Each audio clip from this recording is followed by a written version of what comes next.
Right. Well, here we are in reception. And bear in mind, this has already been tidied up to some degree, but as you can see, there's a huge amount of mess. Lots of cracking of the plaster and everything. But we're a lot better off on this floor than we were higher up in the building, where most of the interior fit out is completely buggered. So, pot plant's been put back into its pot. As you can see, all the soil from it is still here. We've probably planted some potatoes there in the not too distant future. This is the boardroom. Plasma screen's gone, fridge is gone, and the workers who cleaned out the office clearly had a celebratory beer after they'd got everything that we needed to keep the business going from home base, which is now in my lounge.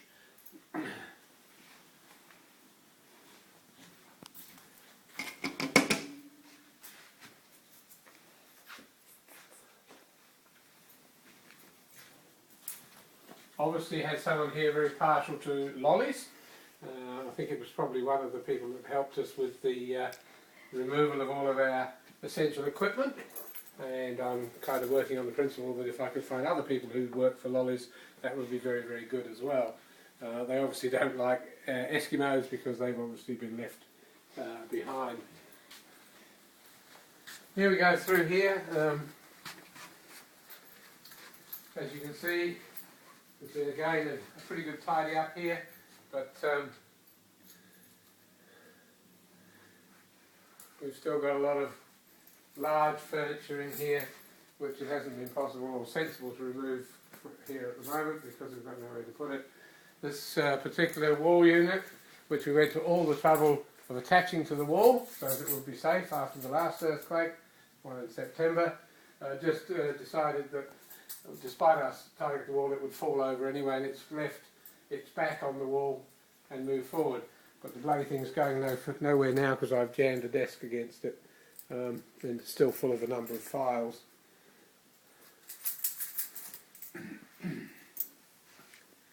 This is our other meeting room,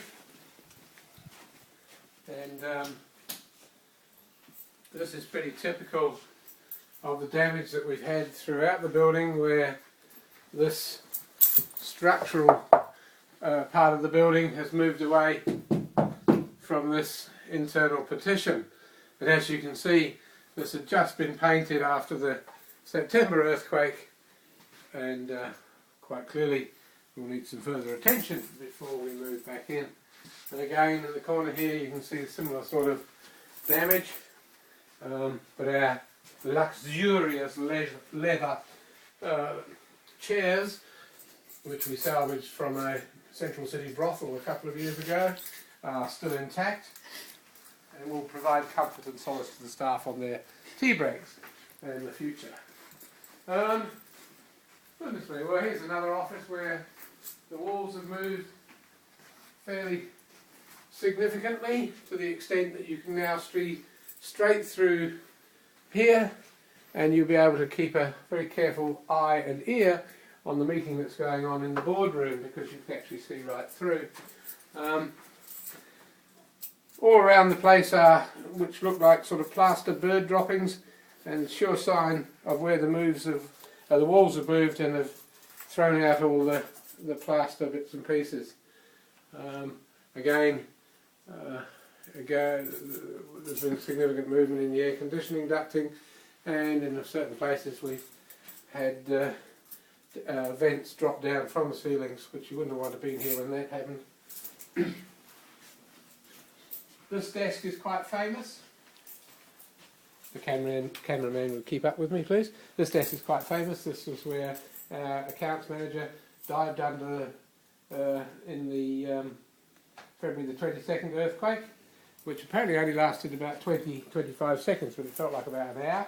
And this is where I finally dived under just as the shaking and everything finished, because I'm not known for a great deal of speed. But as you can see here, plaster everywhere, and luckily my Arsenal calendar is still intact.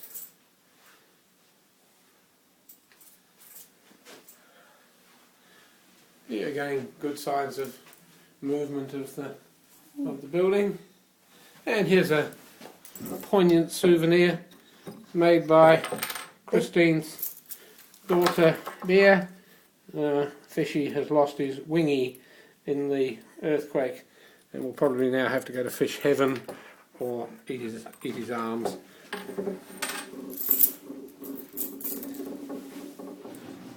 Christine's stash drawer full of all sorts of things that a lady needs. And yes, God knows what else, but of course that survived.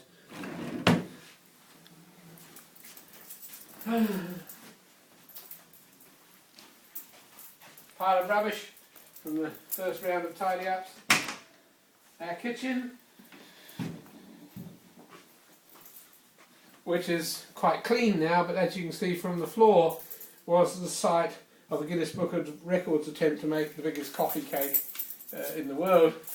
And what you see here is all of the dishes and things that survived their journey from the bench top and the cupboards to the floor. We've taken away our microwave. That one there belongs to the other tenants. Yeah, so still some tidying up to do. It's interesting to look out the window here. The wall down there was painstakingly rebuilt by a master craftsman after the September earthquake, and obviously someone's going to have a similar challenge to do it again. It's good to know when you're a sustainably focused company as we are that our compost zinc, which we use as part of our recycling of all of our food waste, is alive and well and ready for the return of our bokashi bucket, which is being cleaned out after its extended service after the earthquake. The common area where we can go down, and we've stripped all the bits out of the technology cupboard, and as you can see, lots and lots of cracks. I'm now going to take you into the domain of the gentleman's toilet, which I have to say smells a little bit, but you probably won't be able to pick that up on sniff cam. And there's no dead bodies in there, although it does smell slightly like someone has died in here. But we'll leave on that basis. We won't take you into the ladies because that's probably worse. I want to go. Oh, this moves. The fire hose wasn't required, because that's one thing the building didn't do, was to catch fire. Now I'll have to let Christine tell you about this room, because I never go in here, except when of course no ladies are here.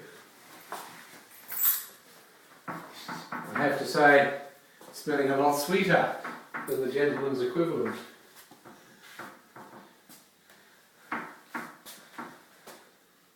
Smells that good it makes you want to go.